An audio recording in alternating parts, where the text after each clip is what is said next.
o actividades o por cualquier otro motivo. Sinónimos de la palabra enemigo: adversario, que también aparece en la Biblia, contrario, rival, contrincante, oponente, no está mal escrita, es oponente, etc.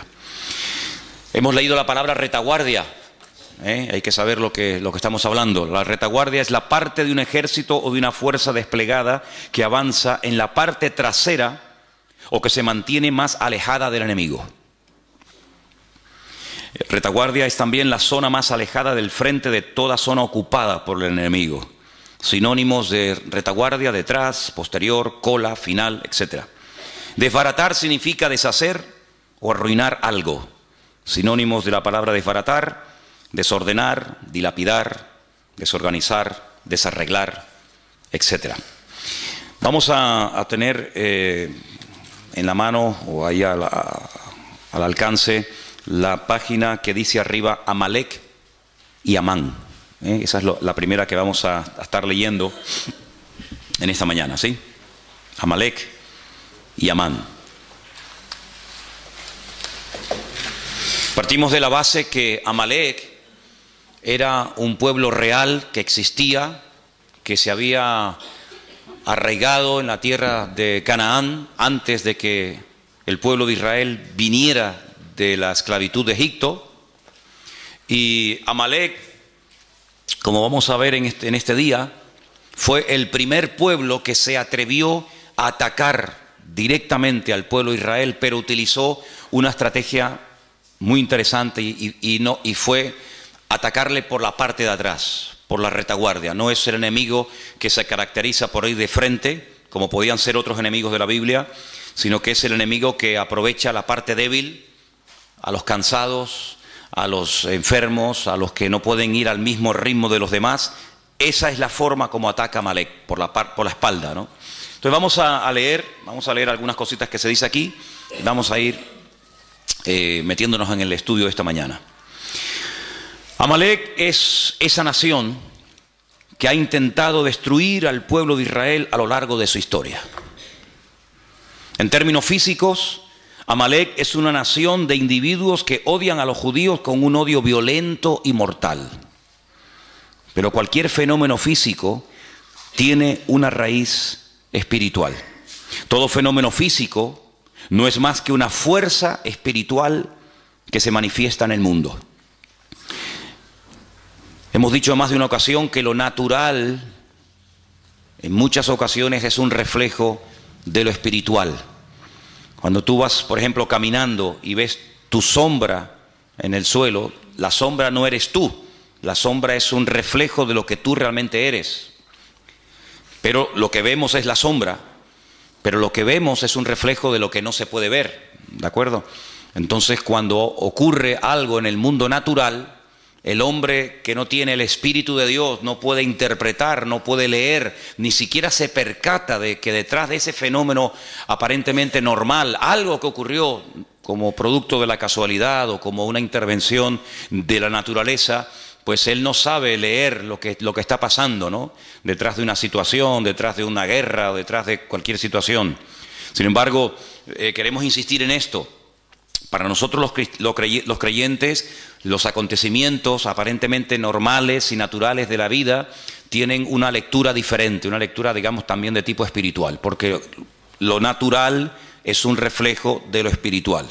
Entonces, el apóstol Pablo, que era conocedor de esta gran verdad que estamos diciendo en esta mañana, cuando él escribe la primera carta a los hermanos de la iglesia de Corinto, les dice que cuanta cosa ocurrió en el Antiguo Testamento, desde que salieron de la tierra de Egipto hasta que llegaron a la tierra prometida, dice, todo aquello fue una especie de sombra, todo aquello es un ejemplo natural de lo que está ocurriendo en el mundo espiritual y sobre todo en el tiempo en el cual vivimos nosotros hoy en día. Los enemigos naturales que tuvo que enfrentarse Israel, como los amalecitas, los amorreos, los jebuseos, etcétera, pues simplemente son un ejemplo, un botón de muestra objetivo, visible, de esos enemigos espirituales con los cuales tendría que enfrentarse el pueblo de Dios a lo largo de la historia. El faraón es un tipo de Satanás.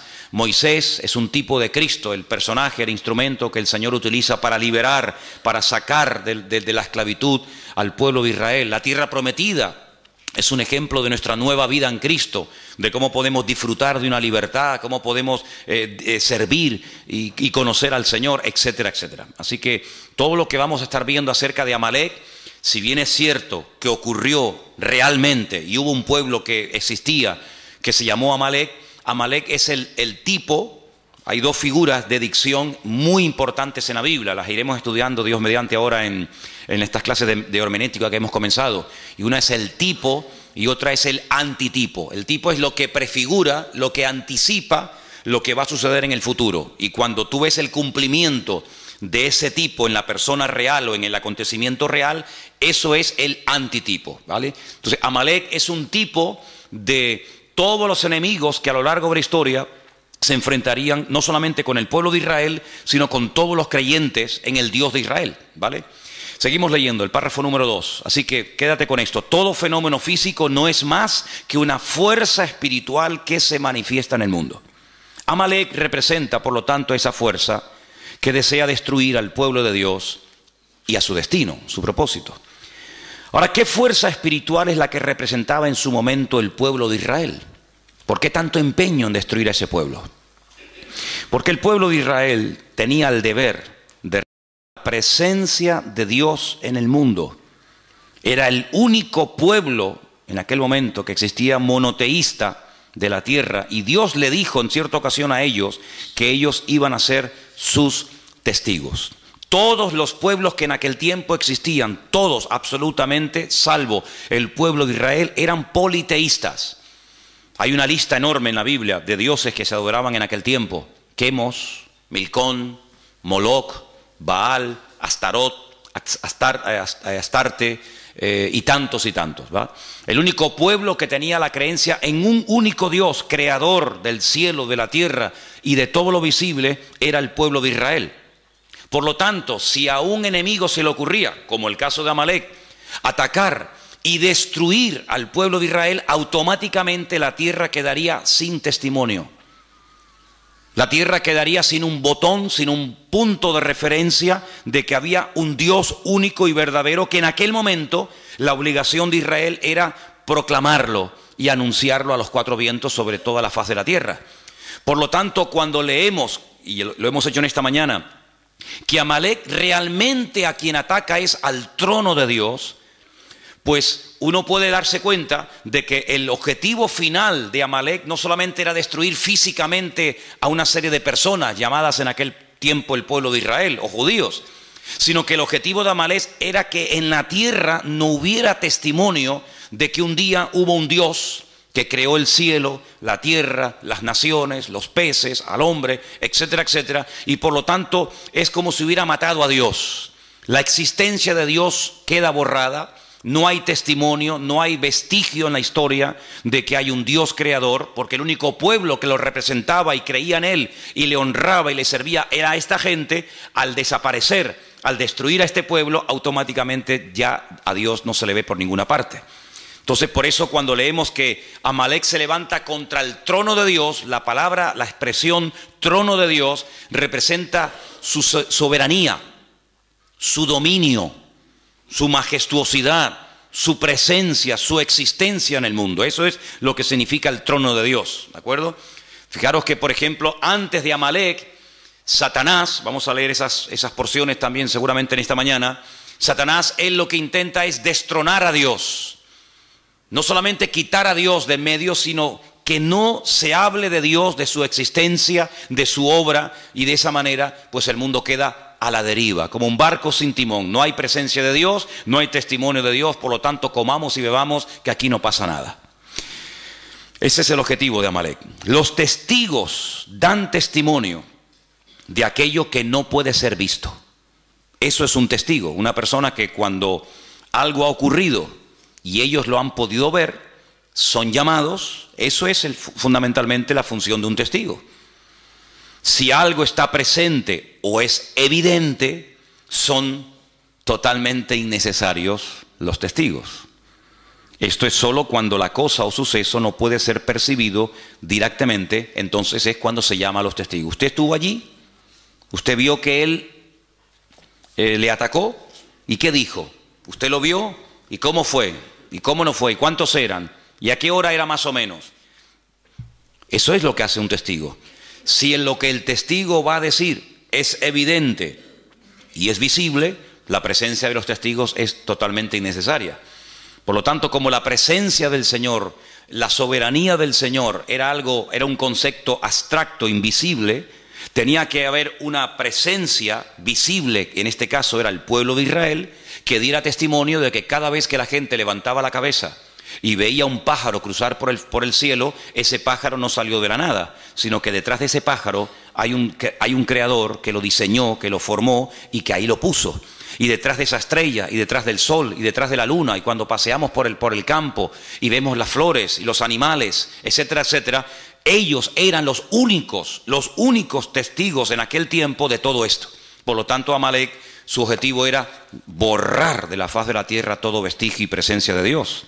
Por lo tanto, de la misma manera, la presencia de Dios no era percibida directamente en el mundo. Por eso el pueblo de Israel, en aquel momento, era el testigo que tenía la tarea de dar testimonio de que detrás de las bambalinas se hallaba la presencia del Señor. Si ellos callaban, automáticamente Dios quedaba mudo en el mundo. Digamos en cierto sentido que Israel en aquel momento era la boca de Dios, era el testigo de Dios que podía decirle al mundo que detrás de la creación había un creador y un diseñador. De la misma manera, hoy en día, todos y cada uno de nosotros, no solo con nuestras palabras, sino con nuestras vidas, debemos de dar testimonio de la existencia y de la presencia de Dios en el mundo. Por eso la persecución no solamente ya abarca al pueblo de Israel, sino que abarca a todo aquel que ha creído y que ha confiado y que ha depositado su fe en el Dios del pueblo de Israel, en el Dios único y verdadero. Por eso no solamente Amalek ataca y sigue atacando al pueblo de Israel, sino que también ataca a todo el conjunto del pueblo de Dios, y ahí lógicamente entramos tú y yo. El pueblo de Israel es el único pueblo monoteísta del mundo, es el único pueblo que va de un extremo a otro, o cree en el Dios único y verdadero, el Dios de Abraham, de Isaac y de Jacob, o no creen en nadie. No hay católicos judíos, no hay personas que se abrazan a cualquier otra creencia o religión, o creen o no creen, o son creyentes en el Dios único y verdadero, o son ateos, son paganos y no les interesa absolutamente nada. Por eso es un pueblo que en Medio Oriente, es el único pueblo en el Medio Oriente, rodeado de más de 200 millones de árabes, de musulmanes, que da testimonio de que el Dios que se adora en ese pequeño país, en ese pequeño territorio, es un Dios diferente. No es Alá, no es Mahoma, no es el Corán, sino es el Dios de siempre, y por eso una guerra constante y permanente contra ese pueblo que está marcando allí una diferencia. Si el pueblo de Israel fueran todos musulmanes, si el pueblo de Israel, en vez de adorar al Dios de Abraham, de Isaac y de Jacob, adoraran a Alá y creyeran en Mahoma y tuvieran el Corán, automáticamente se acabaría el conflicto. Pero como no es así, es una piedra en el zapato. Es un pueblo que va en contra de la norma establecida de la zona, y por lo tanto el enemigo no quiere que en un territorio donde él ha hecho lo que le ha dado la gana durante generaciones y generaciones, haya un pueblo, por así decirlo, que le lleve la contraria. Pero ahora no solamente existe ese pueblo, ahora no solamente hay esa gente allí, sino que ahora hay por toda la faz de la tierra, por los 5 continentes de la tierra, hay diseminado más de 1.000 millones de personas que creen también en el Dios de los judíos, o en el Dios que vino a través del pueblo de Israel. Por lo tanto, la guerra es contra todo creyente verdadero en el Dios único y verdadero que es nuestro Dios. Amén. Seguimos. Amalek, mientras leemos, ustedes pueden ir pensando de quién más o menos podemos estar hablando. Y Amalek está dispuesto a sacrificarse a fin de destruir completamente cualquier evidencia de la presencia de Dios en el mundo. Está dispuesto a hacer cualquier cosa con tal de borrar la existencia y el testimonio de Dios en la tierra. El mayor acto de obediencia pedido por Dios a un hombre fue el acto de sacrificar a un hijo. Ese fue el mayor acto de obediencia que jamás Dios le ha pedido a un hombre. Ya sé que hay otros casos, como por ejemplo el de Saúl, que también lo vamos a analizar, que era un acto de obediencia, de acatar la voluntad, la misión de Dios para su tiempo, pero nada que ver con el hecho de que Dios te pida que mates a tu hijo. Es mucho más fácil matar a un filisteo que matar a tu hijo. Es mucho más fácil construir un barco en medio de la nada, como hizo Noé, que matar a tu hijo. Es mucho más fácil hacerle la guerra a los enemigos y despropiarlos de todos sus tesoros y construir un templo a tu Dios que matar a tu propio hijo. Si el acto de obediencia más grande que jamás un hombre ha tenido que realizar es el caso de cuando Dios le pide a Abraham que sacrifique a su hijo. Por lo tanto, ellos saben perfectamente en esa cultura que el acto de obediencia más grande que un hombre estuvo dispuesto a hacer fue sacrificar a su propio hijo.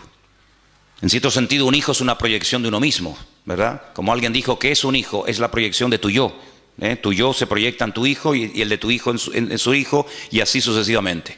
Por lo tanto, en ese contexto religioso y espiritual, Amalek está dispuesto a sacrificarse a sí mismo, porque saben que es el mayor acto de obediencia y de sacrificio y de fervor religioso que un ser humano puede expresar a ese Dios. Ese es el espíritu de Amalek. Un espíritu que está dispuesto a ir más allá de lo lógico, de lo normal, del sentido común, ir en contra natura.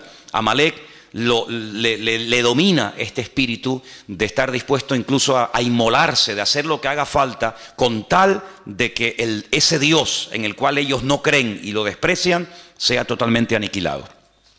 Está dispuesto, como hemos dicho, al sacrificio, está dispuesto a sacrificar todo, absolutamente todo, con tal de alcanzar esa meta. Por ejemplo, si ustedes van a la ciudad de Jenin, a la ciudad de Ramala, a la Franja de Gaza y a otras poblaciones palestinas, las calles, las avenidas, los bulevares, los parques de esas ciudades tienen los nombres de todos aquellos, entre comillas, mártires que han dado su vida por la causa palestina. Es decir, cuando una persona va, por ejemplo, a Jerusalén o a cualquier otra ciudad de ese país y se inmola, o de cualquier otro país, el nombre de ese asesino, el nombre de ese criminal, pues automáticamente recibe pues un reconocimiento en la ciudad de donde ha nacido. Se le pone en la calle el nombre del mártir fulanito de tal. Increíble. Entonces está dispuesto a sacrificar todo lo que tiene con tal de llegar a esa meta. Amalek es la distancia, ahora entramos en otro concepto, es la distancia entre lo físico y lo espiritual. En ese espacio, ese es el terreno donde él vive y se mueve como pez en el agua. Y está dispuesto a sacrificar su vida para defender ese espacio. Es como, por ejemplo, cuando un perro está en su territorio, salvo el mío, es capaz de hacer lo que haga falta con tal de defender su territorio. Por eso los machos marcan el terreno como diciendo, esto es mío, ¿vale? Satanás también tiene territorios marcados, señalados, donde él cree que ahí puede hacer lo que quiera y coloca a sus instrumentos, sea Amalek o sea quien sea, y está dispuesto a defender ese territorio a muerte. Por eso cuando el apóstol Pablo, y leeremos esta porción en el día de hoy, en Efesios capítulo 6, él habla de espíritus territoriales, no solamente de demonios que en un momento determinado individualmente pueden afectar o enfermar a personas o debilitarlas o incluso hasta matarlas, enajenarlas, como el caso también del endemoniado gadareno, sino que incluso marca territorios, marca zonas, ciudades, países, donde considera que él es el dueño, ¿verdad? El príncipe de la potestad del aire, principados, potestades, gobernadores de las tinieblas de este siglo, huestes espirituales de maldad, etcétera, etcétera. Entonces, en un sentido profundo, el significado de esta batalla entre Amalek y el pueblo de Dios es que ellos luchan contra Dios y contra su presencia en el mundo. Esta es la raíz de todas las batallas y de todas las guerras. Así de claro. Vamos a leer algunos versículos en esta mañana. Voy a pedir a algunos de ustedes que me ayuden. Por ejemplo, vamos a leer en 2 de Timoteo 4:7, 1 de Pedro 5:8, Entonces leamos esos dos versículos antes de seguir adelante en esta mañana. Repito, 2 de Pedro 4:7, perdón, 2 de Timoteo 4:7 y también 1 de Pedro 5:8. ¿Quién tiene Timoteo? ¿Sí? Vamos. He peleado la buena batalla, he acabado la carrera, he guardado la fe. Pablo es el autor bíblico que más términos militares utiliza en sus cartas. Casco, espada, yelmo, guerra, soldados y cantidad de términos típica y puramente militares. Habla de guerras, habla de batallas, habla de enemigos. Y es que Pablo tenía una percepción del mundo espiritual muy clara, muy clara. Y por eso él dice al final de su carrera, al final de su ministerio, que él lo que realmente ha hecho a lo largo de su existencia es pelear la buena batalla. Si él no ha estado de rositas, él no ha estado de vacaciones, él no ha estado pegándose la gran vida, sino que él ha sido un guerrero. Él llegó incluso a decir, yo traigo en mi propio cuerpo, físicamente hablando, marcas de las pedradas, del martirio, de los zarpazos de los leones, de lanzas, en fin, de tantas y tantas cosas. Porque Pablo compara la batalla espiritual del creyente con una auténtica guerra. Y el campo de batalla nuestro hoy en día es el mundo. Y por eso el apóstol Pablo, cuando describe la realidad de la vida cristiana, la describe como una persona que está continuamente en guerra, como un soldado, y por eso utiliza los términos que acabo de mencionar, ¿no? El apóstol Pedro habla acerca de que tenemos todos un enemigo en común, y ese enemigo lo compara a un animal. ¿Quién tiene, por favor, según 1 de Pedro 5:8, Sonia? Dice, sed sobrios y velad, porque vuestro adversario el diablo, como león rugiente, anda alrededor buscando a quien devorar. Vuestro adversario es una realidad. Continuamente está dando vueltas y vueltas y vueltas, tratando de buscar a alguien y devorarlo, matarlo, destruirlo. No es que le va a hacer una caricia, no es que le va a venir a asustar, sino devorarlo, destruirlo completamente. Así como Amalek quería destruir completamente la presencia de Dios en el mundo, representada en aquel momento por el pueblo de Israel, hoy en día Satanás lo que quiere es que no haya testimonio en tu casa de la presencia de Dios, que no haya testimonio en tu barrio, que no haya testimonio en el mundo de que nosotros estamos hoy en día siendo testigos de Cristo, de su resurrección, de su muerte, de su venida, etcétera, etcétera. Si vamos a Efesios capítulo 6, en Efesios capítulo 6 el apóstol Pablo está preso en Roma. Él escribe desde la cárcel 4 cartas, se conocen como epístolas de prisión, y en Efesios el capítulo 6, estando él preso en Roma, seguramente ya a punto de morir, escribe 4 cartas.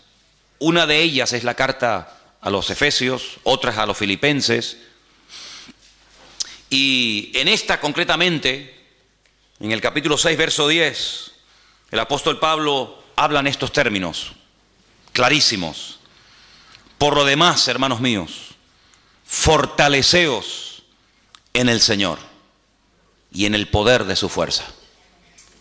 Vestíos de toda la armadura de Dios, para que podáis estar firme contra las acechanzas del diablo. Porque no tenemos lucha contra sangre y carne. Esa era la guerra que llevaban los romanos en el mundo, contra ejércitos, personas, seres humanos. Sino que nuestra lucha es, fíjense, contra principados, viene de príncipes. Hay príncipes en el mundo espiritual. En el mundo de las tinieblas hay gente que tiene el galón, que tiene ¿cómo es? El título de ser un príncipe, ¿sí? Como en el ejército hay generales y comandantes y tenientes y subtenientes y sargentos. En el mundo espiritual no todos los demonios, no todos los ángeles que cayeron el día de la rebelión de Satanás en la presencia del Señor, ¿verdad? Antes de la creación de Adán y Eva, no todos son iguales. Hay algunos que son auténticos príncipes y hay otros que son, como dice aquí, príncipes de las potestades contra gobernadores. Otros tienen, ¿verdad?, el rango de gobernador de Santa Cruz, gobernador de cualquier otro lugar, gobernadores de las tinieblas de este siglo, huestes espirituales de maldad en las regiones celestes. Y ante este panorama, ante esta descripción del mundo espiritual, que no es ciencia ficción ni mitología griega, sino es Biblia, ¿qué podemos hacer? Porque además ellos juegan con una ventaja sobre nosotros, entre comillas, y es que ellos nos ven a nosotros, pero nosotros, salvo raras excepciones, no los vemos a ellos. Entonces, defenderte contra un enemigo que ves, que sabes por dónde viene y por dónde va, pues no es tan complicado. Pero defenderte contra un enemigo que no sabes si está por detrás, por delante, arriba o abajo, pues es mucho más complicado, ¿vale? Entonces, fíjate aquí que el remedio para todo esto es el siguiente: pónganse toda la armadura de Dios, así de claro. Tomen toda la armadura de Dios. ¿Para qué? Para que podáis resistir en el día malo. En el día bueno no hay que resistir nada. En el día bueno lo que hay es que gozarse. Este es el día que creó el Señor. Gocémonos y alegrémonos en él, decía el salmista. Pero la armadura es para el día malo. Entonces, cuando resistas el día malo, podrás acabar todo y estar firme. Estad pues firmes, ceñidos vuestros lomos con la verdad, vestidos con la coraza de justicia. Era la parte del cuerpo del centurión romano que había que proteger tremendamente. ¿Por qué? Porque la coraza te protegía de los pulmones y el corazón, órganos vitales. Calzados los pies con el apresto del Evangelio de la paz. Napoleón decía que se puede ganar o perder una guerra según el calzado que uses.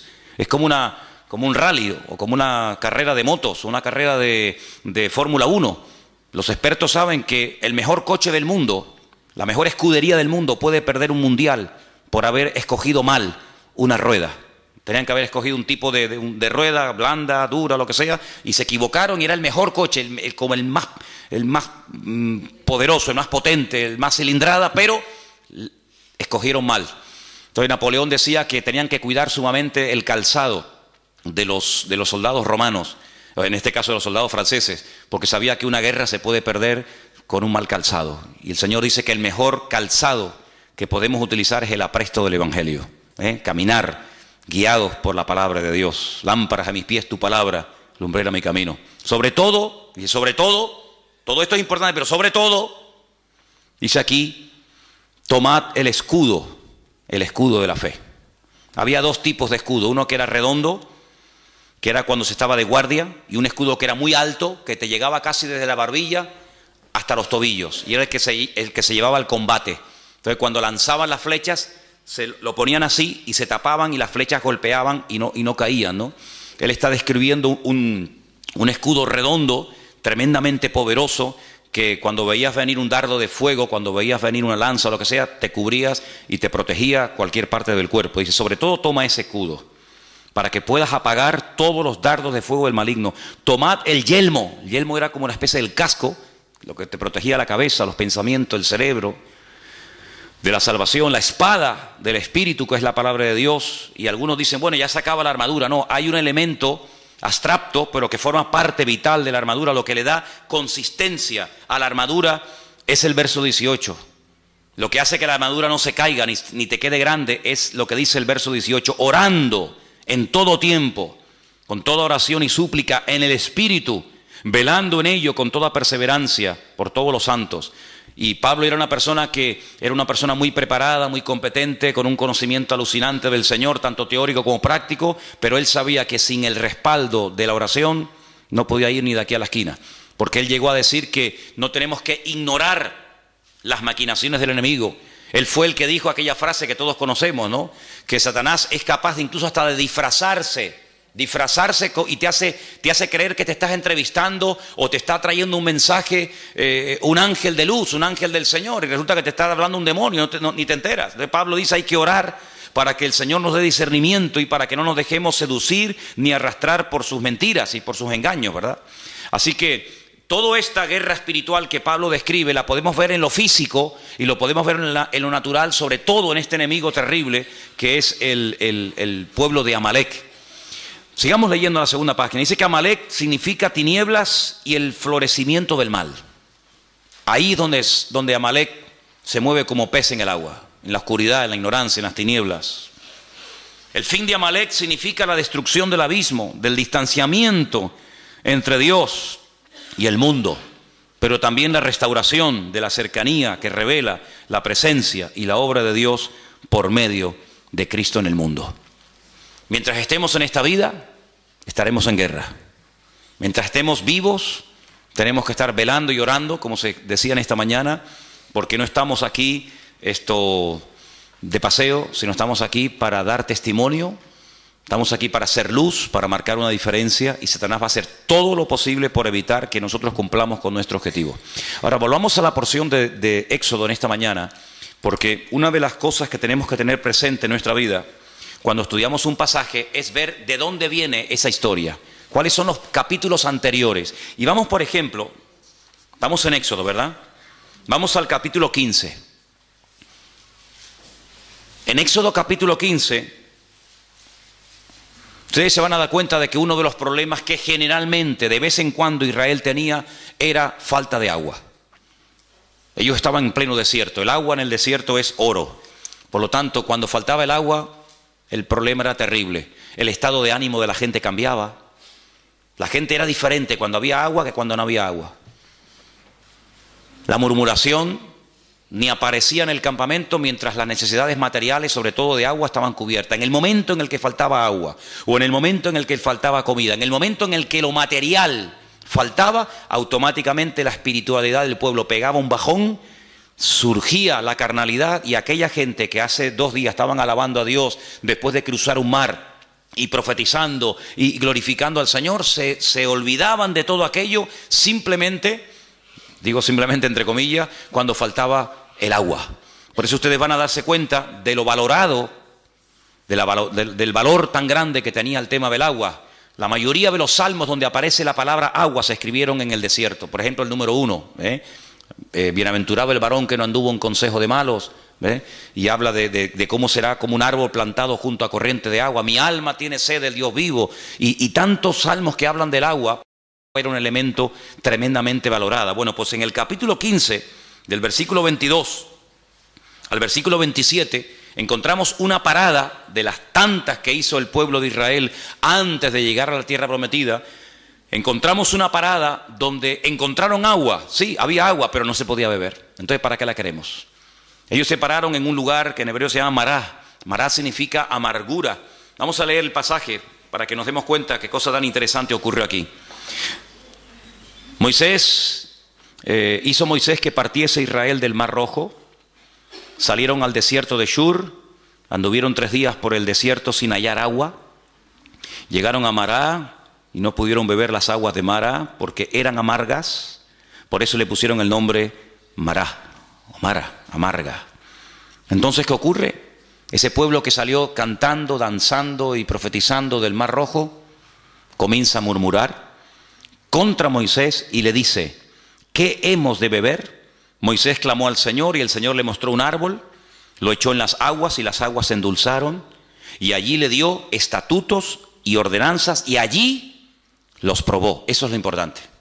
Esto es una prueba. Yo quiero ver cómo reacciona el pueblo ante la primera. Esta es la primera dificultad con la que se encuentra Israel cuando sale de Egipto. Vendrían otras, pero esta es la primera. Habéis visto la gloria mía en Egipto, habéis visto cómo el faraón murió, habéis visto cómo el ejército del faraón fue destruido, habéis visto el Mar Rojo abierto. A ver ahora cómo reaccionan, porque ya sé cómo reaccionan en la alegría. Ahora en la adversidad, a ver cómo reaccionan. Pues como se esperaba, ¿no? Con murmuración.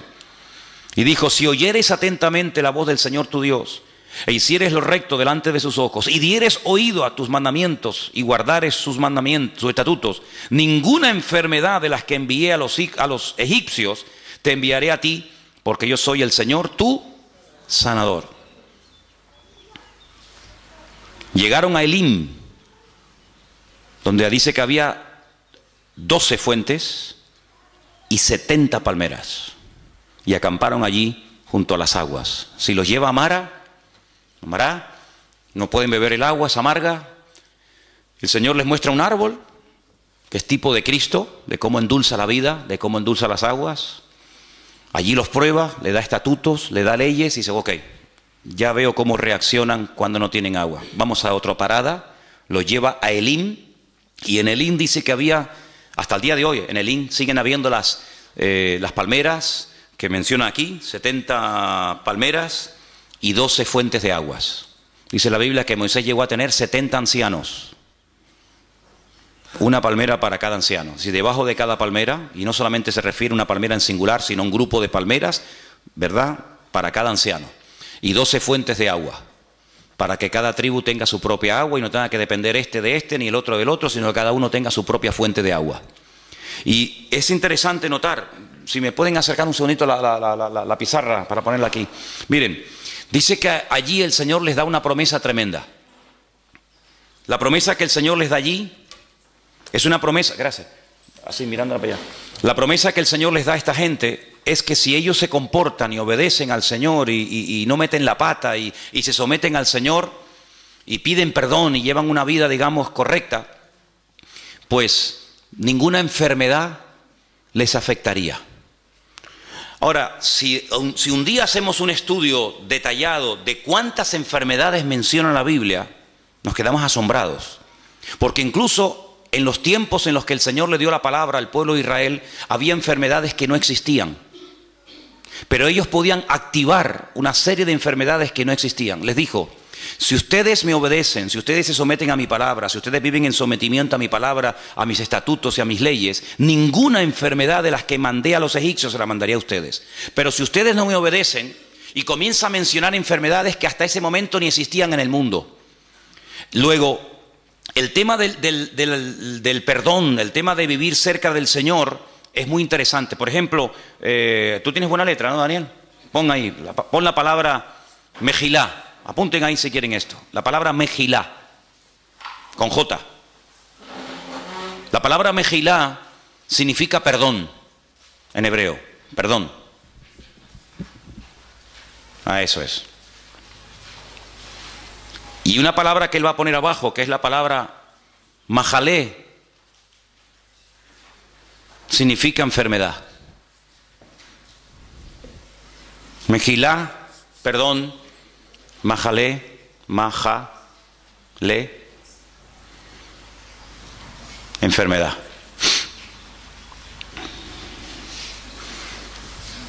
Ahora, estas dos palabras que ustedes tienen ahí, Mejilá y Majalé, en hebreo se escriben sin vocales.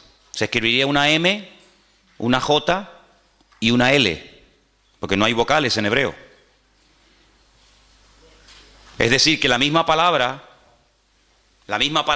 se puede leer como Mejilá o se puede leer como Majalé. ¿Qué nos está diciendo el Señor? ¿Qué le estaba diciendo al Señor a su pueblo en Mará? Si ustedes me obedecen, si ustedes se someten a mis estatutos y a mis leyes, si ustedes realmente viven una vida de perdón, ninguna enfermedad les afectará a ustedes. Hay un antídoto divino y sobrenatural contra la enfermedad, y es vivir sometido a la voluntad de Dios. El otro día leí un artículo tremendamente interesante. ¿De qué muere la gente en Israel? Se llamaba así el artículo. ¿De qué mueren los judíos? Claro, por supuesto, lógicamente hay también enfermedades como en cualquier parte del mundo. Pero más del 88% de la gente en Israel, ¿sabéis de qué muere? De viejos. Como dijo el médico cuando murió mi abuelo, se le acabó la pila. Se le acabó la pila. Tenía una pila alcalina alucinante, ¿no? Se le acabó la pila. Es decir, que hay enfermedades que están relacionadas muy directamente con la actitud espiritual con la que tú vives. De hecho, en el libro de Proverbios, no es el tema, ¿no? Pero en el libro de Proverbios hay enfermedades que tienen que ver, por ejemplo, con los huesos, que tienen que ver mucho con el perdón. La persona rencorosa, la persona que odia, la persona que no quiere perdonar, la persona que tiene esa herida contra el padre, contra la madre, contra el abuelo, contra el marido, contra lo que sea, dice que termina secándose los huesos. ¿Qué es secarse los huesos? Que los huesos pierden su función, que terminas oxidándote, porque la enfermedad está directamente relacionada, no en todos los casos, pero en muchos casos la enfermedad está directamente relacionada con el perdón y el perdón con la enfermedad. Donde hay perdón, hay una salud emocional que afecta positivamente tu salud física, y por el contrario exactamente igual. Entonces allí el Señor les dijo al pueblo, mira, ninguna enfermedad les afectará, pero allí el Señor se declara, se da a conocer como Yahweh Rafá, dice aquí como Jehová tu sanador. Pero si no me va a afectar ninguna enfermedad, ¿para qué quiero tener un sanador? Porque si no voy a estar nunca enfermo, ¿para qué quiero tener un Dios que me sana? Porque yo sé que ustedes no me van a obedecer. Y como sé que no me van a obedecer, te digo de antemano que cuando te enfermes, cuenta conmigo que yo te sano. ¿Qué te parece? Podía haber dicho, ninguna enfermedad de las de Egipto les va a afectar a ustedes. Punto, ahí se acaba el pasaje. Pero añade, porque yo soy el Señor tu sanador. Pero si no estoy enfermo, ¿para qué quiero que me sane? Es que yo sé que tú te vas a caer en enfermedad, porque vas a hacer todo lo contrario a lo que yo te estoy enseñando en este lugar.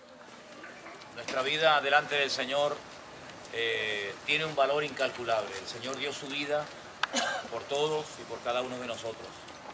El Señor está muy en serio, se ha tomado muy en serio, sinceramente, nuestras vidas. De hecho, hasta el día de hoy yo creo que no tenemos ninguna queja, no hay ninguna objeción, no hay nada que podamos decir, mira, el Señor me ha fallado en esto y en esto. El Señor no nos ha fallado absolutamente en nada, ¿no? Pero si hay algo en tu vida que no está bien, algún pecado oculto, alguna actitud que no es bíblica, que no es correcta delante de Dios, y termina este retiro, y mañana domingo no, porque hay culto, pero el lunes de la semana que viene, vuelves otra vez a los mismos hábitos, a la misma historia, pues es como si hubieras perdido tiempo. Yo creo que hemos hecho un alto en el camino, mientras el mundo está ahí con sus desmadres y con sus historias y con sus rollos. Nosotros hemos decidido un poco separarnos, aislarnos, venirnos a este lugar y no solamente escuchar palabras, no solamente tomar apuntes y cantar y estar un rato entretenidos, sino que la idea un poco ha sido y es el aislarnos de todo ese ambiente y plantearnos delante del Señor. Le voy a dar importancia a lo que el Señor le da importancia a mi vida.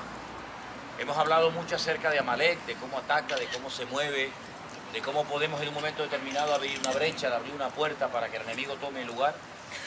Y todo eso, hermanos, todo eso tiene que producir un efecto en nuestra vida, ¿no? El otro día leí una historia o una anécdota que decía que si, no sé, si tenemos por ejemplo un pedazo de barro, de plastilina o de algo en lo cual se puede hacer una marca y cogemos un anillo y hacemos una marca, efectivamente el anillo deja una marca en esa plastilina o en esa arcilla, pero no lo cambia, no lo transforma, no deja la esencia del anillo en ese material.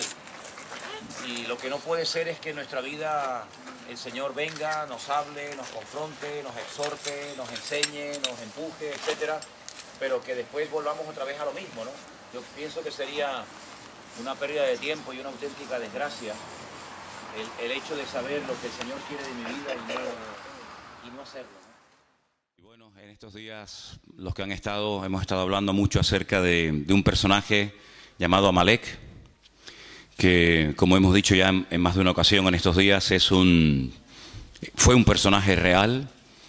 Era una tribu, digamos, de salvajes que vivían en la parte sur de Israel, ya lindando con la parte del desierto, llegando casi a la península del Sinaí. Y fue el primer enemigo, el primer pueblo que sin previo aviso y sin ser atacado previamente, él ataca al pueblo de Israel que viene de una esclavitud de muchos siglos, casi 4 siglos, y desarrolla una estrategia diferente, porque generalmente los ejércitos en aquella época luchaban cuerpo a cuerpo, se veían las caras. Sin embargo, Amalek tiene la osadía, dice que no tuvo temor de Dios. Es una expresión típica de cuando tratamos el tema de Amalek. Dice que no tuvo temor de Dios. Ellos sabían quién era esa gente, ellos sabían de dónde habían venido.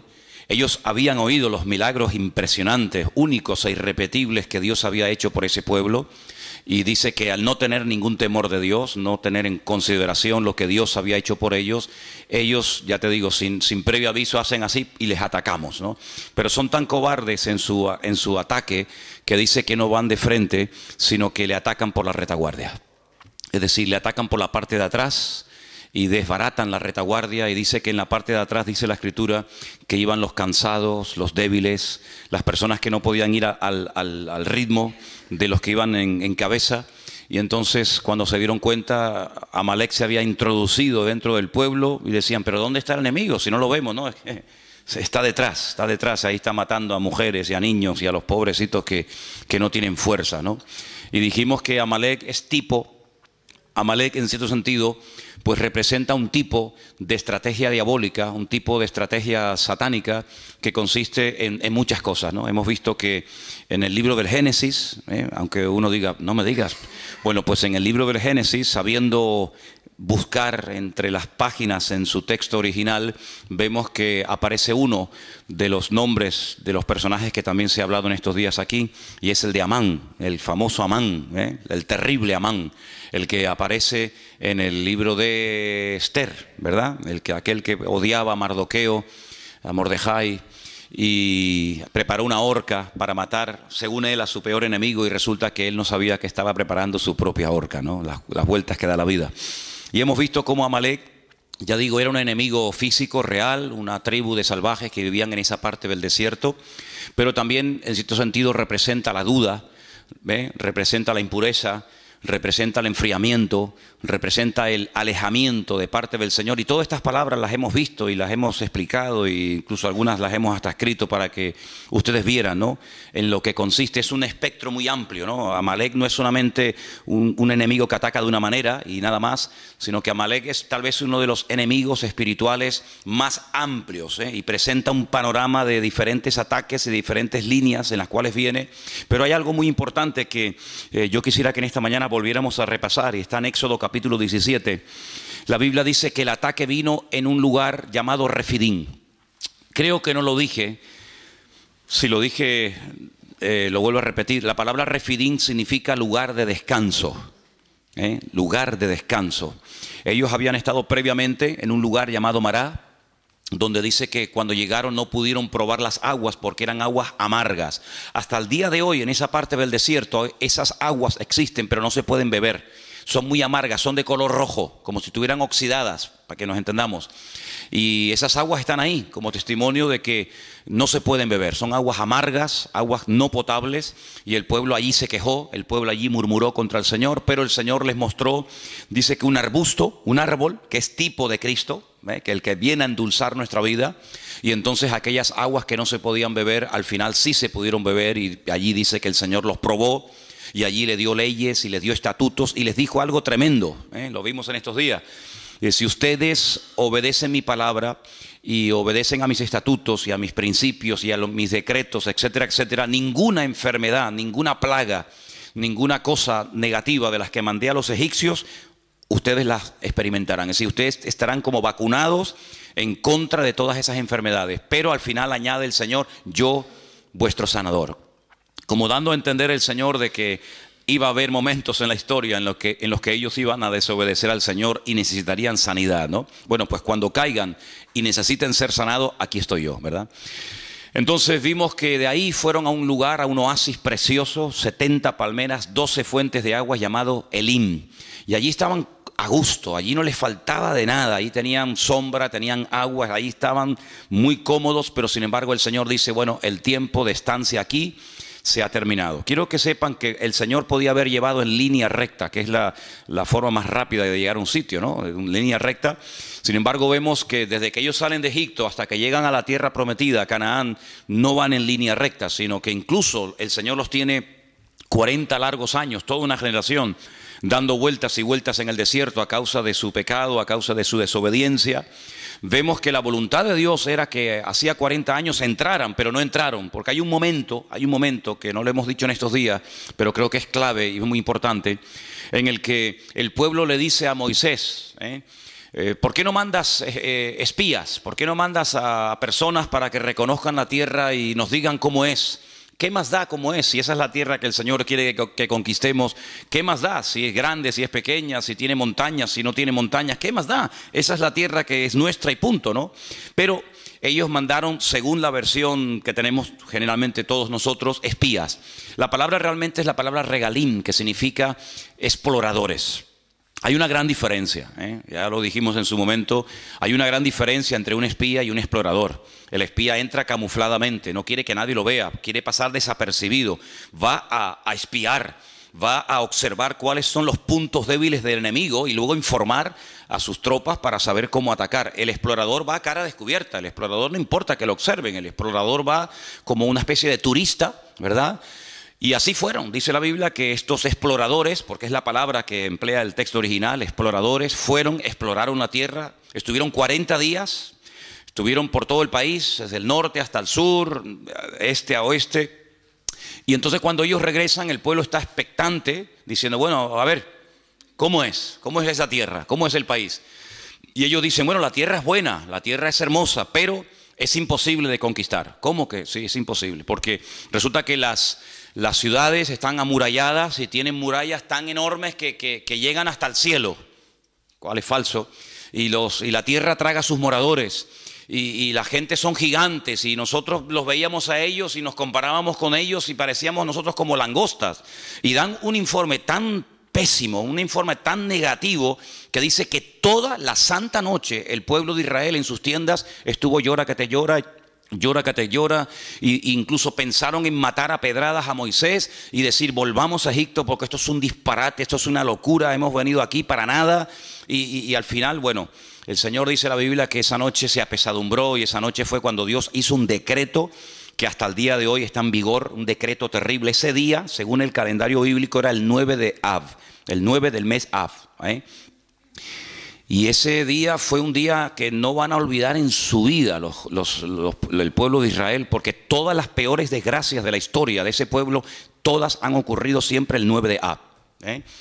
El día que los reyes católicos en España firmaron el decreto de expulsión de los judíos, curiosamente, ¿no? Aunque vemos en el libro de Esther que no hay casualidades, fue el día 9 de Av. Cuando se firmó la solución final de la Segunda Guerra Mundial fue el 9 de Av. Cuando se destruyó el primer templo de Jerusalén antes de Cristo fue el 9 de Av. Cuando se destruyó el segundo templo 70 años después de Cristo fue el 9 de Av. Y podríamos dar una lista de 100 y pico acontecimientos terribles para que ellos recordaran toda su vida que llorasteis sin motivo. Yo les voy a dar ahora motivos para que lloren ahora por desgracias que ustedes mismos han provocado, ¿no? Y ese día Dios decretó que no iban a entrar.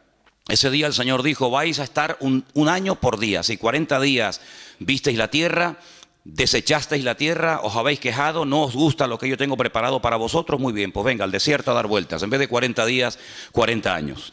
Y todos aquellos de 20 años para arriba que salieron de Egipto, que vieron la gloria del Señor, que vieron milagros tremendos, dice que ninguno de ellos iba a entrar salvo dos, Josué y Caleb, que también fueron dentro de ese grupo de los 12 exploradores, pero ellos no se quejaron. Dice, por ejemplo, que Caleb fue hacia una región donde estaban enterrados los patriarcas, la ciudad de Hebrón. En aquel tiempo se llamaba Kiriat Arba. Kiriat significa pueblo, Arba significa cuatro. El pueblo de los cuatro gigantes o de los cuatro principales. Y es que en aquel lugar hay una cueva que compró Abraham en su día, y se llama la famosa cueva de Macpela. Macpela significa la cueva de las parejas. Está en la ciudad de Hebrón. Allí está enterrado Abraham con su esposa Sara. Allí está enterrado Isaac con su esposa Rebeca. Y allí está enterrado también Jacob con su esposa con su esposa Lea. Raquel no, porque murió por el camino y no está allí enterrada. Y hay una tradición judía que dice que también allí está enterrado Adán y Eva. Pero bueno, eso ya es harina de otro costal.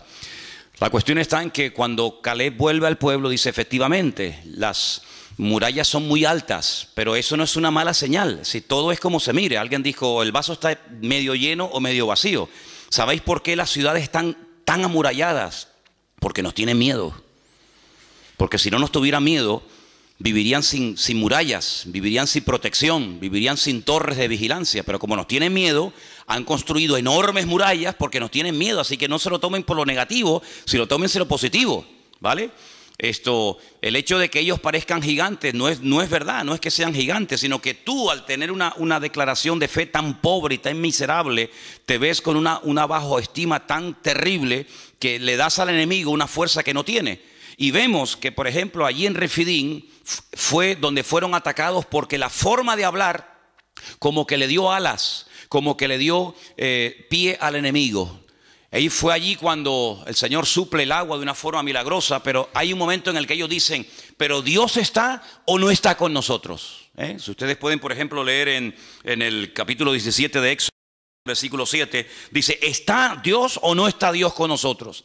Eso es una queja, eso es una duda, eso es poner en tela de juicio la credibilidad de Dios. El Señor le dijo, yo les voy a acompañar, no se preocupen, yo voy delante de ustedes, nadie les podrá hacer frente, a todo lugar donde vayan, mi gloria, mi presencia, yo iré con ustedes. Pero ahora dicen, ¿pero está o no está Dios? ¿Cómo que no está? Estamos dudando de la palabra de Dios, y entonces allí es donde el enemigo les ataca sin previo aviso, como les acabo de decir, y es que nuestra forma de hablar, ¿sabes?, o frena al enemigo o le da posibilidad, le da alas al enemigo para poder atacarnos. Yo decía en estos días que Dios nos va a guiar según tú has decidido ya la forma como Dios quiere que te guíes. En otras palabras, si escoges el camino de la duda y de la queja, del lamento, no te preocupes que tendrás muchos motivos para lamentarte en el 2016. Pero si coges el camino del servicio, de agradar a Dios, no te preocupes, como dice la Biblia, porque esa es la promesa, todo te irá bien. Irás de victoria en victoria y de gloria en gloria y de triunfo en triunfo. Pero tú decides la forma como tú vas a dejar que el pastor de los pastores, el Señor Jesucristo, pastoree tu vida. Así que allí Amalek les ataca. Y les ataca por la parte de atrás, donde dice que estaban los cansados, los trabajados, como dice la Biblia, los débiles. Y hay una traducción, una posible traducción que también se le podía haber dado a estos dos términos hebreos, y es a los que tenían miedo del futuro. Y tal vez dice, bueno, yo no estoy cansado, yo no estoy trabajado, yo no estoy extenuado, yo no estoy asfixiado, pero tengo ciertos temores. ¿Conseguiré trabajo? ¿No conseguiré trabajo? ¿Saldré de la crisis? ¿No saldremos de la crisis? ¿Qué pasará con el futuro de España? Esa actitud es una actitud que le da alas al enemigo, porque el pueblo de Dios tiene que hablar en fe y vivir en fe. Y hasta que no cambiemos nuestra forma de hablar, no vamos a poder cambiar nuestra forma de vivir. Y hasta que no cambiemos nuestra forma de vivir, no vamos a poder ver cosas grandes y maravillosas en nuestra vida. Albert Einstein dijo en cierta ocasión algo tremendo, y él dijo, si estamos continuamente haciendo lo mismo, no vamos a poder ver cambios y cosas diferentes. Si seguimos hablando igual, orando igual, creyendo igual, comportándonos igual, no vamos a ver cosas diferentes en nuestra vida. Por lo tanto, nuestra forma de hablar es un imán que atrae la bendición de Dios o que la aleja y que la espanta. Entonces, aquellos espías, aquellos exploradores, cuando volvieron, dijeron, sí, la tierra es buena, la tierra es maravillosa, pero vamos a ver, ¿es buena o no es buena? ¿Es la tierra que el Señor nos ha dado o no es la tierra que el Señor nos ha dado? Fíjate que dice que entre dos hombres, eso es algo increíble, pero real, entre dos personas tuvieron que ayudarse el uno al otro para poder traer un racimo de uvas. ¿Y cuánto pesaba cada uva? Pues serían así como se las coge Trotsky y las revienta todas, ¿no? Dos hombres para coger un racimo de uvas. Muchachos, pero con cada uva hacías así y te hacías un litro ahí de zumo, ¿no? Algo increíble. Y se dieron cuenta de que la tierra era impresionante, la tierra era rica, era fértil. Pero había condiciones que ellos tenían que tener en cuenta. El Señor les dijo, mira, cuando ustedes vivían en Egipto, el agua nunca faltaba. Porque tenían el río Nilo, que por cierto dice la Biblia que en los últimos tiempos se secará. La lengua de Egipto se secará. Dice, pero a la tierra a la que yo voy, a la tierra a la que ustedes van y yo les envío, es una tierra que les mandará en su momento la lluvia temprana y la lluvia tardía en base a la forma como ustedes vivan y en base a la forma como ustedes hablen.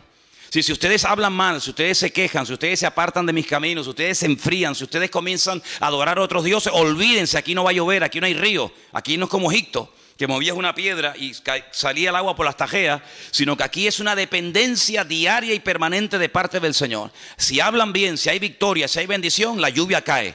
Pero si ustedes, por la forma de hablar, pueden llegar a cerrar el cielo, y dice la Biblia, el cielo se volverá como si fuera de bronce. Y por eso dice la palabra que hasta para la lluvia tendría que depender de la forma de hablar. Y estamos viviendo en unos tiempos en los que es muy importante cómo hablamos y cómo actuamos y cómo vivimos y cómo reaccionamos, porque lo que no podemos hacer es reaccionar, pensar y hablar y vivir como actúa la gente del mundo. Nosotros vivimos en este mundo, pero no somos de este mundo. Nuestra mirada está puesta en un Dios poderoso, en unas promesas que son sí y amén en Cristo Jesús. Y no podemos bajo ningún concepto entrar en desánimo, en derrota, en murmuraciones y en quejas, porque eso le da alas al enemigo, y a quien tenemos que darle alas es a nuestro Dios. ¿Cuántos dicen amén? Así que en esta historia hay un momento en el que vemos que este conflicto es diferente. Este conflicto no es una guerra simplemente de 1000 contra 5000 o hombres contra hombres, sino que aquí hay un factor espiritual muy importante. Y vamos a leerlo en Éxodo capítulo 17 otra vez, por favor, a partir del versículo 8. Éxodo capítulo 17, hay un momento en el que Moisés dice, mira, yo voy a subir al monte a orar y tú tienes que salir a pelear contra este enemigo en lo natural, y yo pelearé contra las fuerzas que lo ungen y que lo respaldan y lo apoyan en lo espiritual. Y dice la palabra que suba a lo alto de un monte. Vamos a leerlo. Entonces vino Amalec y peleó contra Israel en Refidim, versículo 8. Y dijo Moisés a Josué, escógenos varones y sal a pelear contra Amalec mañana, porque yo estaré sobre la cumbre del collado y la vara de Dios en mi mano. Hizo Josué como le dijo Moisés, peleando contra Amalec, y Moisés y Aarón y Hur subieron a la cumbre del collado. Y sucedía que cuando alzaba Moisés su mano, Israel prevalecía. Mas cuando él bajaba su mano, prevalecía Amalec. Las manos de Moisés, lógicamente, se cansaron, por lo que tomaron una piedra, la pusieron debajo de él, él se sentó sobre ella, y Aarón y Hur sostenían sus manos, el uno a un lado y el otro a otro. Y así hubo en sus manos, dice aquí, firmeza. El texto original dice, hubo emuná, hubo fe. Hasta que se puso el sol. Dije el otro día que gracias a estos dos hombres, Aarón, que es muy conocido porque es el hermano carnal de Moisés, y gracias a Hur, Moisés tuvo firmeza, Moisés tuvo la capacidad, la constancia de poder tener sus manos levantadas por encima de su cabeza y ver una aplastante victoria sobre el enemigo. Pero ¿quién era este Hur? No lo dijimos, pero vamos a decirlo ahora. Hay varios versículos que quería compartir con ustedes. Seguimos en Éxodo, capítulo 24, verso 14. Éxodo 24, 14. No sé si hay algún hermano que por ahí tenga su Biblia a mano y lo quiera leer. Y también que otra persona tenga preparado el 31, versículo 2. Repito, Éxodo 24, 14. Y otra persona, Éxodo 31, 2. ¿Quién tiene el Éxodo 24?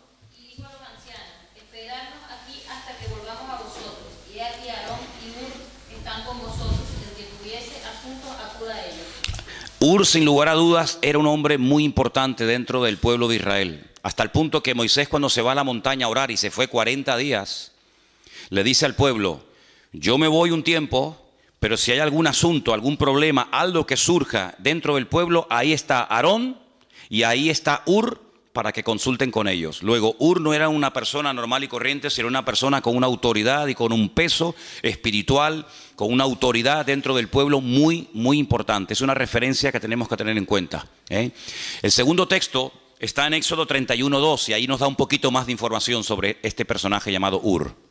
¿Quién lo tiene? Mira, yo he llamado por nombre a Besaleel, hijo de Uri, hijo de Hur, de la tribu de Judá. Ok, este hombre era de la tribu de Judá, y el nieto de Hur fue la persona que el Señor capacitó y usó para la construcción y el diseño del tabernáculo en el tiempo en el que el pueblo de Israel estaba peregrinando. Hay algunos comentarios que dicen, y la mayoría de ellos afirman que es así, que Hur era el esposo de Miriam o de María. Saben que eran tres hermanos, Moisés, Aarón y Miriam o María, y el marido de María atribuyen que sea Hur, ¿vale? Hay otro texto más y está en Primera de Crónicas 2, 18 y 19, y es el último texto referente a Hur que vamos a leer. Primera de Crónicas 2, 18 y 19. ¿Los están poniendo ahí? Qué bueno. Es que no tengo ojo por la espalda de momento. A ver, ¿quién los tiene, por favor? O si lo queréis leer ahí directamente. Leerlo todos, ahí lo tenéis.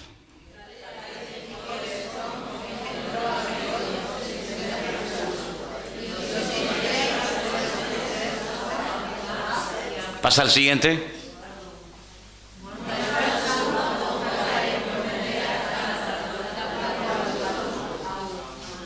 Ok, hay dos Caleb, hay dos personajes en la Biblia que tienen el mismo nombre. Caleb, aquel que conquistó con Josué parte de la tierra prometida, ese no es el Caleb padre de Hur.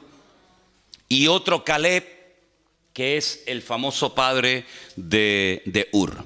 Es decir, esta persona era una persona con influencia, era una persona con autoridad, era una persona con peso, y esta persona junto con el hermano de Moisés suben a lo alto de esa montaña y le sostienen las manos mientras Moisés se sienta y está orando. Sí, aquí vemos cómo aprendieron a trabajar en equipo, cómo aprendieron a colaborar. Ese famoso salmo que se dice tantas y tantas veces: mirad cuán bueno y cuán delicioso es, ¿qué? Habitar los hermanos juntos en armonía, ¿eh? ¿En qué se basa? ¿A qué hermano se refiere? Nosotros lo apropiamos para nosotros, ¿no? Y decimos, bueno, cuando estamos los hermanos juntos en armonía, y bueno, está bien, no es que estemos cometiendo una barbaridad, pero realmente se refiere a la hermosa compenetración y al trabajo en equipo que hubo siempre entre Aarón y entre Moisés. De hecho, en ese salmo que acabamos de citar ahora un poquito, el Salmo 133, se menciona al final del Salmo, se menciona Aarón, dice, es como el óleo sobre la barba de Aarón que desciende sobre el borde de sus vestiduras, ¿verdad? Y allí bien entonces, Aarón supo ocupar su lugar, Moisés supo ocupar su lugar, María supo ocupar su lugar, y mientras Aarón funcionó en el terreno que Dios le puso, que era de sumo sacerdote, mientras Moisés hacía la función de vocero o profeta de Dios, y mientras su hermana María, que dice que era profetisa, era una mujer que llevaba la alabanza en el pueblo de Israel, todo funcionaba a la perfección. En el momento en el que Aarón, porque generalmente Moisés no cometió ese error, pero en el momento en el que Aarón o María salían de su terreno y se querían ocupar de otras cuestiones, automáticamente habían problemas. Por ejemplo, la Biblia nos enseña que María en una ocasión dijo: ¿y por qué cuando Dios quiere hablar al pueblo, por qué siempre tiene que utilizar a mi hermano y no me usa a mí? Y en ese momento quedó automáticamente leprosa. Y dice la Biblia que la tuvieron que echar del campamento, porque la lepra es una enfermedad contagiosa que se pega, y entonces la tuvieron que echar del campamento. Fíjate simplemente ese comentario. ¿Por qué cuando el Señor quiere transmitir una palabra, un mandamiento, una exhortación, por qué siempre habla a través de mi hermano y no me usa a mí? Bueno, pues porque a ti el Señor te está usando en otra cosa y a tu hermano en otra cosa, y no es para competir, sino es para complementarse. Y cuando tú no estás contenta con el don y con el ministerio y con el llamado y con el sitio donde Dios te ha puesto, estás abriendo la puerta, en este caso, a una tremenda enfermedad. Por eso en estos días, bueno, esto que has dicho de las enfermedades, de los distintos miembros del cuerpo, bueno, yo dije que hay enfermedades, como dice por ejemplo Proverbios, que trae dolencias a los huesos, pero muchas enfermedades de la piel, muchas enfermedades cutáneas, cuando tú vas a los libros del Antiguo Testamento, son producidas por una incorrecta forma de hablar, ¿vale? Entonces vimos cómo la palabra perdón y la palabra enfermedad en hebreo es la misma, aunque se pronuncia un poquito diferente, porque hay una relación entre algunas enfermedades y una falta de perdón o una mala actitud o una forma incorrecta de hablar, ¿verdad? Cuando Aarón no está contento con su posición como sumo sacerdote y en vez de él ejercer su función le da demasiado libertinaje y demasiada rienda suelta a sus hijos, se produce un caos y un desastre en el campamento, hasta el punto que la Biblia dice que se tiene que abrir la tierra y tragar, y murieron sus hijos, y el Señor le dijo: y dile a Aarón que no llore por la muerte de sus hijos, y le prohíbo ir al funeral y al entierro de sus hijos. Y es una cosa tremenda, porque cuanto más arriba uno sube, cuanto más autoridad y cuanto más peso espiritual tiene una persona sirviendo al Señor, lógicamente más serán las exigencias que el Señor le pide de ellos. Yo siempre he dicho, no es lo mismo, y lo digo esto de verdad con todo respeto, ¿no? No es lo mismo que usted venga a la iglesia y se siente y se vaya y no pasa nada. No es lo mismo que un pastor, no es lo mismo que uno que está en alabanza, no es lo mismo que una maestra de escuela dominical. A esos hay que exigirle no mucho, sino todo. ¿Por qué? Porque tienen que ser ejemplo a la congregación. Una maestra de escuela dominical tiene que llegar primero que los alumnos. No van a llegar los niños primero que su maestra. Cuando hay un campamento de niños, los primeros que tienen que estar dando el callo, ¿quiénes son? Las maestras de la escuela dominical. Y si no, quédese usted en su casa o dedíquese a otra cosa. Pero las maestras de la escuela dominical tienen que ser las primeras. Y si usted no quiere ser la primera, usted no vale para maestra de escuela dominical, valdrá para otra cosa. Y yo como pastor, no, pero no me exija mucho, hermano. Yo un día vendré y otro día no. Imagínense. Oye, ¿quién va a predicar hoy? Bueno, tenía que predicar Manolo, el pastor, pero no va a venir porque dice que está un poco desanimado.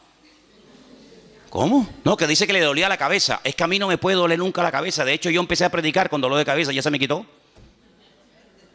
¿Por qué? Porque el Señor, cuando usted quiere servir al Señor, el Señor dice: ¿tú me quieres servir? Ok, vente para acá, pero también te voy a exigir más. Porque el viento donde pega más fuerte es arriba en la copa del árbol y no en las raíces. Y allí donde el Señor pone a algunas personas, pero también la exigencia lógicamente será mayor. Entonces Aarón entendió que su función no era la de profeta, sino la de sumo sacerdote. Y cuando lo entendió y ocupó su lugar, miren esos hermanos, qué armonía hay entre ellos. Cómo no va a haber bendición y vida eterna, y cómo no va a derramar el Señor su unción y su gracia cuando están los hermanos juntos en armonía. Pero cuando están juntos, pero separados y revueltos, se va la bendición de Dios. ¿Cuántos dicen amén?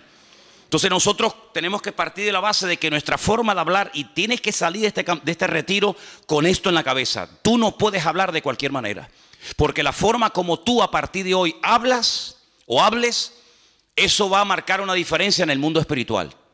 Esta palabra prevalecía. Cuando Moisés levantaba la mano, el pueblo de Israel prevalecía, y cuando las bajaba, prevalecía Amalek sobre Israel. Es muy interesante. Porque en el último libro de la Biblia que estamos estudiando en Santa Cruz últimamente otra vez, aparece la palabra prevalecer. Y fíjate qué interesante. Dice que cuando los santos oraban en la tierra, es decir, cuando se dirigían al Señor, cuando clamaban al Señor, los ángeles en el cielo prevalecían contra los demonios. Es decir, cuando la iglesia toma su posición de autoridad, cuando la iglesia emplea el poder de la lengua, pero no para dañarse, no para cuestionar, no para criticar o para murmurar o lamentarse, sino que emplea el poder, el instrumento de la voz, de las palabras, para dirigirlas al Señor, eso como que le da fuerza a los ángeles y le da fuerza en el mundo espiritual para que el enemigo lo podamos tener a raya. Por eso, hermano, tenemos que salir de aquí con la idea bien clara de que la forma como usted va a hablar a partir de hoy vas a ser un imán que va a atraer la bendición a tu casa, o la va a espantar y la va a alejar. Por eso cuando en casa comencemos a hablar o a opinar o a no sé qué, o como a comentar negativamente, cortemos inmediatamente ese comentario. ¿Por qué? Porque la forma como nosotros hablamos es lo que va a marcar la diferencia en el mundo espiritual. Porque todo esto tiene un precedente, y el precedente está en el libro de Génesis capítulo 1, cuando dice la Biblia que Dios hablaba y las cosas cambiaban. Claro, el poder de Dios en su palabra es lógicamente superior a nuestro. La palabra de Dios se cristaliza, se materializa, ¿verdad? Dijo Dios sea la luz y se hacía la luz. En nuestro caso no es así. Pero lo natural, ya lo he dicho 1.000.000 de veces, es un reflejo de lo espiritual. Si Dios hablaba y cambiaban cosas, quiere decir que nosotros como producto, como creación del Creador, cuando nosotros hablemos también las cosas pueden cambiar para bien o para mal. ¿Cuántas personas están tiradas por el suelo, no tienen ninguna autoestima, no confían en nada ni en nadie? ¿Por qué? Porque desde pequeños han sido bombardeados con palabras como: tú no sirves para nada, tú no vas a levantar cabeza, tú eres un burro, tú eres un cero a la izquierda, tú no sé qué, tú eres como tu padre, un vago. Y ¿cuántas veces pasa eso en la vida? Pero cuando el Señor nos llama, Él nos dice: ustedes son real sacerdocio, nación santa, pueblo adquirido por Dios, para que anuncien las virtudes mías, que yo les llamé de las tinieblas a su luz admirable. Y ustedes son más que vencedores, y yo estoy con ustedes, y nadie les podrá hacer frente en todos los días de vuestra vida. Y diga al débil: fuerte soy, hermano. Y entonces Dios nos levanta la autoestima, no el orgullo, sino la autoestima, y comenzamos a hablar como Cristo hablaba. ¿Cuántos dicen amén? Y Él no permitía ni siquiera a sus más íntimos colaboradores o discípulos, Él no permitía que hablaran palabras incorrectas. Cuando aquel discípulo le dice: Señor, no vayas a la cruz, ¿para qué? Si a lo largo de la historia no te van a aceptar esta gente, ¿para qué vas a la cruz? Y el Señor le dijo: apártate de mí, Satanás, porque no estás poniendo la mira en las cosas de Dios, sino que te está dejando influenciar demasiado, excesivamente por las cosas de los hombres. Tienes una visión muy corta, ves a muy corto plazo. Pero hermano, nosotros tenemos que sembrar en fe. ¿Y cómo se siembra en fe? Con la palabra. Dios me va a bendecir, Dios me va a prosperar, yo voy a ser una persona usada, Dios me va a bendecir, Dios va a abrir puertas. Y dirá: bueno, pero esta es autosugestión, llámelo como quiera. Pero esa es la forma como el Señor quiere que nosotros hablemos. ¿Cómo estás? Bueno, aquí aguantadito. ¿Cómo que aguantadito? ¿Cómo estás? Y dicen algunos: bueno, tirando. ¿Tirando qué? Piedra estás tirando. ¿Cómo estás? Bueno, aquí echando días para adelante. Sí, las expresiones son múltiples y variadas. Hay para todos los gustos y colores. ¿Cómo estás? En victoria. ¿Cómo estás? Bendecido. ¿Cómo estás? Triunfante y glorioso. ¿Por qué? Porque todo lo puedo en Cristo que me fortalece. ¿Cuántos dicen amén? Así como tenemos que hablar, hermanos. Así como tenemos que hablar, hombre. Gloria a Dios. Dejemos esas expresiones a los del mundo. Dejémoslos que ellos hablen así. Quieren hablar así, que hablen así. Así les va. En el rastro que tenemos en Santa Cruz hay un chico que todos los días viene y siempre le pregunto lo mismo. Ya sé la respuesta. Es como ¿cómo era? La erotesis. La erotesis, ¿qué era? Hacer una pregunta que ya sabe la respuesta. Esa figura de dicción. Le digo, ¿qué? ¿Cómo estás? Y yo dentro digo, aguantadito. Y al segundo dice, aquí aguantadito. Él siempre dice lo mismo. Vivíamos en un edificio en Santa Cruz hace años, ahí en la Rambla, y había un portero, el portero del bloque, y decía, ¿qué? No voy a decir el nombre porque a lo mejor lo conocen y vete tú a saber si hay algún familiar del portero aquí, ¿no? Digo, ¿qué? ¿Cómo estamos? Y siempre decía, siempre lo mismo. Así me decía tú. Digo, siempre lo mismo. Nos fuimos del edificio, él sigue viviendo allí, y te aseguro que han pasado, no sé, 100 años desde que me fui de allí. Y yo le pregunto hoy a este hombre, ¿cómo está? Y te aseguro que, mira, me juego un brazo de que me diría, siempre lo mismo. Ya, increíble, ¿cómo puedes? Dios, que me aburro 2 veces haciendo la misma cosa, Dios mío.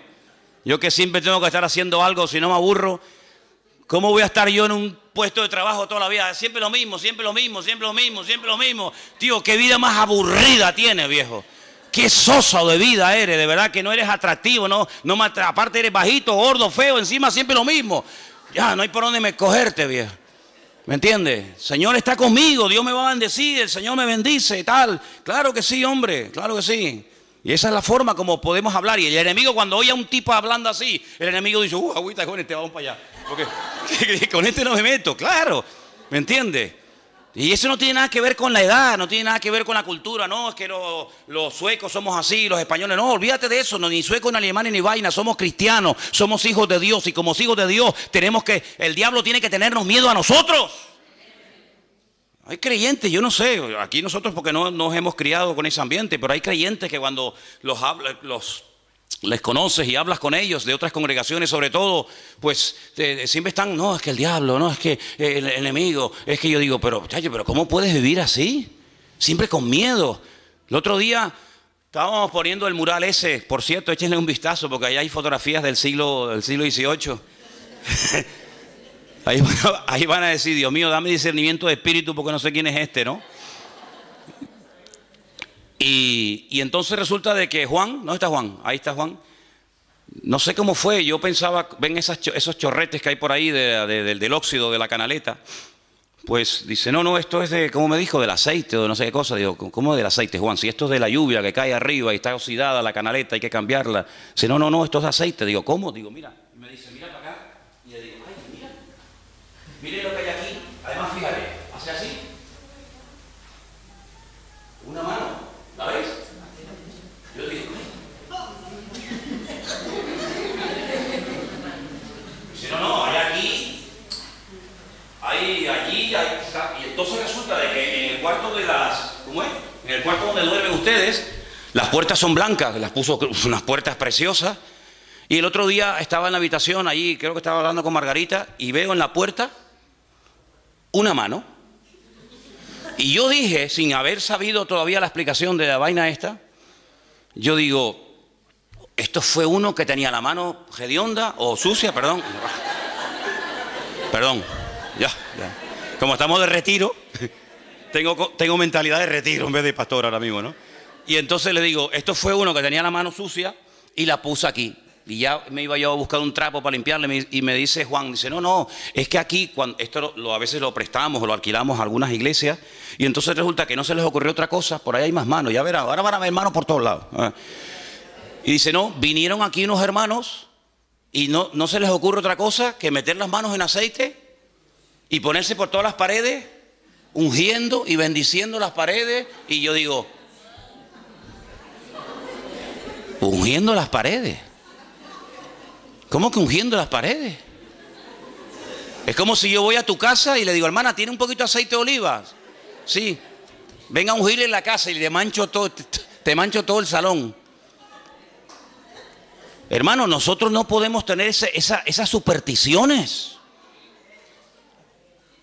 Yo me acuerdo hace años había aquí un matrimonio en el Toscal, que cuando fuimos un día a su casa y lo veo con un bote de aceite ungiendo la jaula del canario.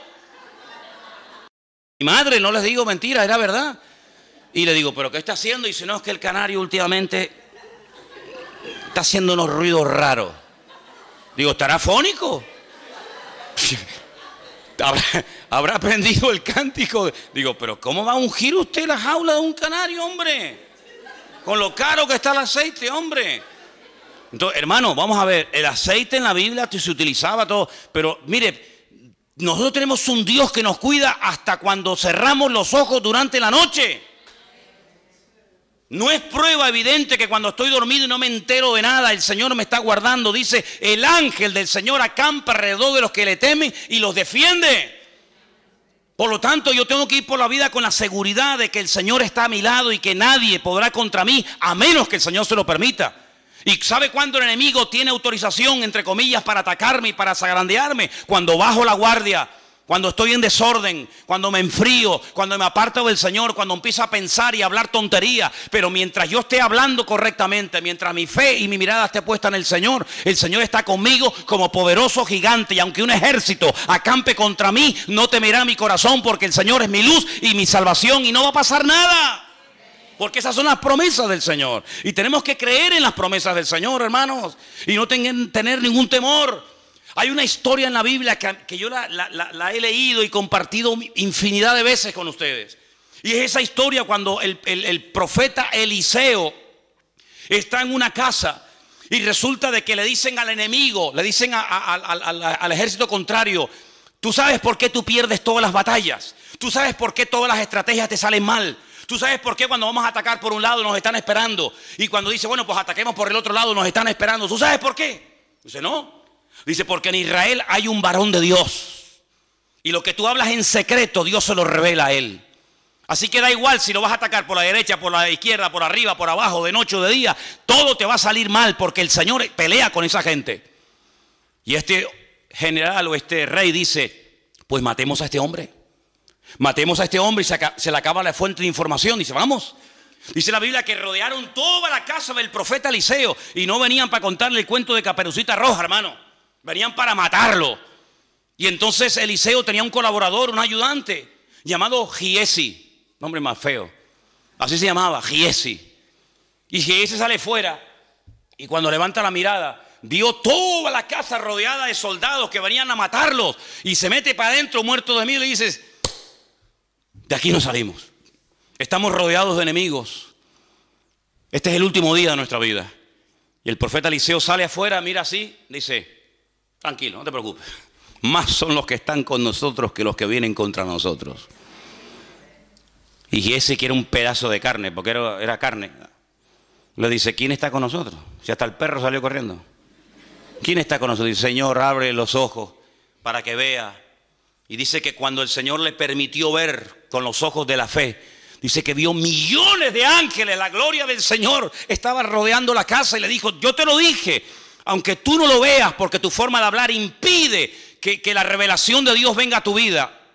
Tú no te das cuenta que hay una protección sobre nosotros. Y no solamente hay una protección personal, sino mira ahora, Señor, en el nombre de nuestro Dios, del Dios de Abraham, el Dios de Isaac y el Dios de Jacob, haz justicia. Y todos los que venían contra ellos se quedaron ciegos. Y tuvo que ir a Eliseo y le dijo, ¿a quién vienen a buscar? Dice Eliseo, ven que yo les llevo. Y hace así, los llevó a todos y los sacó fuera de la ciudad. Y le dice, ahora abre los ojos y que se manden a mudar todos estos. Ese es nuestro Dios, hermanos, un Dios que nos ha prometido siempre protegernos, sanarnos, bendecirnos, restaurarnos, ayudarnos. No hay nada que el Señor no pueda hacer en nuestra vida, pero necesita, entre comillas, que nosotros aprendamos a ocupar nuestro lugar y hablar adecuadamente. ¿Cuántos dicen amén? En cierto sentido podemos colaborar, sí, podemos colaborar. En este caso era con Moisés, pero podemos colaborar incluso con personas necesitadas que podemos ayudarles a que depositen su fe y su confianza en el Señor. Vamos a ir al Evangelio según San Marcos. Que Dios bendiga a nuestro hermano Marcos, amén. Gloria a Dios. Marcos capítulo 2. Es una historia, un mensaje muy conocido, donde vemos cómo nosotros en un momento determinado podemos ayudar a otras personas, hasta ayudarles a crecer y que esas personas después caminen solas. Marcos capítulo 2, versículo 1 dice que Jesús entró otra vez en Capernaum. La palabra Capernaum es Cafernaum. Cafer en hebreo significa pueblo. Naún es el nombre del profeta Nahum. Entró al pueblo del profeta Nahum. Y después de algunos días se oyó que estaba en casa. E inmediatamente se juntaron muchos, de manera que ya no cabían ni aún a la puerta, y les predicaba la palabra. Entonces vinieron a él unos trayendo a un paralítico que era cargado por 4. Pobre paralítico, no podía moverse, aunque quisiera, no podía. Estaba ahí inmóvil. Y como no podían acercarse a él a causa de la multitud, descubrieron el techo de donde estaba y haciendo una abertura bajaron el lecho en el que yacía el paralítico. No dijeron, bueno, mira, venimos otro día, hay demasiada gente, esto es un follón de gente, esto es imposible. No, la fe no conoce obstáculos, la fe supera los obstáculos. La fe no se amedrenta ante el no se puede, el que no sabemos. No. Si no podemos por la ventana, por la puerta. Y si no por la puerta, por el techo. Y si no, hacemos un túnel y lo metemos por abajo. Pero de aquí no nos vamos, porque esta es la oportunidad que hoy Dios nos está dando. Entonces vamos a subirnos al techo. Es que nos van a criticar, que me da igual.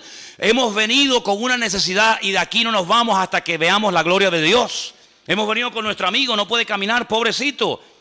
Venga, vamos a hacer eso. Subieron al techo y ¿sabe lo que dice la Biblia? Que comenzaron a quitar allí, los techos eran como de paja, eran como de hojas de palmera. Y entonces de repente dice, uy, ¿esto qué es? Mira lo que dice, versículo 5. Al ver Jesús, ¿la fe de quién? ¿Y la fe del paralítico dónde está? No sabemos si tenía o no tenía fe. En ese momento el hombre estaba tan mal, tan desanimado, tan hundido, que dependía de otras personas. Así nos pasó a nosotros. ¿Verdad? Cuando vinimos al Señor, alguien nos llevó, alguien nos habló, dependíamos de alguien. Y este pobre hombre ni siquiera podía caminar, no tenía fe, no tenía ilusión en la vida, no tenía nada. Pero dice Jesús que al ver la fe de ellos, le dijo al paralítico, hijo, tus pecados te son perdonados. Entonces estaban allí sentados algunos de los escribas, los cuales cavilaban en sus corazones y decían, ¿por qué este habla así? Blasfemias dice, ¿quién puede perdonar pecados sino solo Dios? Y conociendo luego Jesús en su espíritu que cavilaban de esta manera dentro de sí mismo, les dijo, ¿por qué caviláis así en vuestros corazones? ¿Qué es más fácil? No dijo que es más difícil, sino que es más fácil. Le dijo al paralítico, ¿tus pecados te son perdonados? O levántate, toma tu lecho y anda. Si yo te pregunto a ti en esta mañana, ¿para ti qué es más fácil? ¿Decirle a una persona, te perdono tus pecados? ¿O decirle al paralítico, levántate, toma tu lecho y camina? ¿Para ti qué sería más fácil? Claro, porque eso no cuesta nada, ¿no? Pero para el Señor no hay nada difícil. Él no emplea la palabra difícil. Dice que es más fácil. ¿Cómo que es más fácil? Sí, para mí es igual. Me da igual resucitar un muerto, que calmar una tempestad, que echar fuera 2000 demonios, que levantar a un paralítico. Me da igual. Para mí todo es fácil. Yo no tengo ningún problema. Lo difícil lo ponen ustedes. Entonces dice la Biblia que le dice al paralítico, más adelante, levántate, toma tu lecho y anda. Y ese hombre que vino cargado por 4 personas, que no dependía de sí mismo, sino de la ayuda externa de otros amigos, se marchó caminando. Entonces eso es lo que ha ocurrido en nuestra vida y eso es lo que tiene que ocurrir. Venimos al Señor con necesidades, venimos al Señor con dudas, venimos al Señor con problemas, con traumas, con ataduras, con lo que tú quieras. Y alguien nos habló del Señor, alguien nos invitó a la iglesia, alguien nos testificó, alguien nos sembró la semilla, la palabra. Y venimos pues así, sin poder movernos, atados con un montón de historias. Pero llega un momento en el que el Señor nos desata, nos libera, nos resucita, nos da vida otra vez. Y podemos caminar. Y ahora ese ya no tenía que volver a usar la camilla, porque eso fue una parte del pasado. Ahora él iba por las calles diciendo, yo estaba un día paralítico y ahora puedo caminar y puedo ayudar a otras personas. Y eso es lo que tiene que ocurrir en nuestra vida. Darnos cuenta de que a lo mejor tenemos que ayudar a una hermana y decirle, mira hermano, así no se habla, ¿sabes? No, así no se habla, mijo. ¿Cómo te voy a preguntar yo a ti todos los días cómo estás? Y tú dices, aquí aguantadito. No, aquí no se habla así, ¿sabes? Aquí aguantadito no hay nadie. Se tiene que hablar victoriosamente. Ah, vale, he aprendido. ¿Y cómo está? Ay, ahí me duele aquí, me duele aquí, me duele allá, me duele por allá. No, yo no te estoy preguntando qué es lo que te duele, te estoy preguntando cómo estás. Ah, perdón. Y aunque te duela, no vamos a contar nuestras tragedias. sino vamos a contar nuestras victorias. Porque las tragedias se quedan en casa, pero las victorias hay que compartirlas. Cuando el Señor tenía problemas, ¿a dónde se iba? A la intimidad, a orar al Padre. Y cuando le llamaban, salía porque lo estaban llamando, no al revés. ¿Te das cuenta? Entonces, amados hermanos, con estas historias, con estos capítulos, estos pasajes que hemos leído en estos días, estamos viendo algo muy importante. El enemigo siempre estará ahí a la puerta, al acecho. Dice, como león. Dicen, en una iglesia de los gitanos que una vez fui, decían, cuidado hermano, porque el león, el diablo está como león crujiente. Crujiente, hermano. Y todo el mundo se ríe. Dice, sí, no se rían, está crujiente. Digo, sí, crujiente estás tú, ¿viste? Crujiente como león crujiente, ves rugiente. Vale. Pero ¿saben una cosa, queridos hermanos? El enemigo siempre ha estado ahí. El enemigo tiene más años que la iglesia. El diablo tiene más años que todos y cada uno de nosotros. Pero el Señor dice en la Biblia que lo ha vencido. Lo ha derrotado una vez y para siempre. Entonces, ¿por qué está suelto? ¿Por qué sigue tentándonos? ¿Por qué sigue complicándole la vida a las naciones? ¿Por qué sigue hurtando, matando?